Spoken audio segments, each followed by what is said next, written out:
দলপতি গল্পের নাম দলপতি। হিতোপদেশ থেকে এটি নেওয়া হয়েছে। এবার আমরা পড়তে শুরু করি, চলো। এক ঝাঁক পায়রা একবার একটা জালে ধরা পড়েছিল। তারা কিছুতেই জাল থেকে বার হতে পারল না।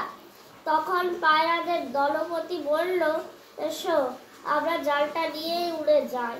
পায়রাগুলো জাল নিয়ে উড়ে যেতে লাগলো। একটা পায়রা বলল, দলপতি আমরা কেমন করে জাল থেকে ছাড়া পাবো? দলপতি বলল, পূব পাহাড়ে আবার এক মিতা আছে, সে জাল কেটে আমাদের ছাড়িয়ে দেবে। পূব পাহাড়ের একটা জায়গায় পায়রাগুলো নামলো। তাদের দলপতি একটা ফাটলের কাছে গিয়ে ডাকতে লাগলো, মিতা ঘরে আছো? ফাটল থেকে একটা বুড়ো ইঁদুর বার হয়ে এলো।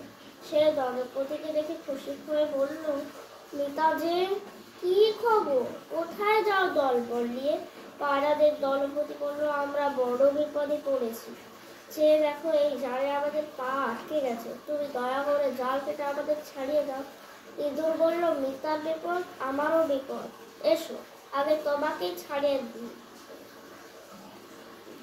দলপতি বলল, না, আগে আমার সাথীদের ছাড়িয়ে দেবে, সব শেষে আমাকে ছাড়াবে।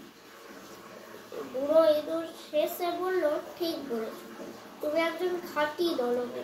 ইঁদুর তখন দাঁত দিয়ে জাল কেটে একে একে সব পায়রাকে ছাড়িয়ে দিল। কেমন বললাম? ভালো করেছো।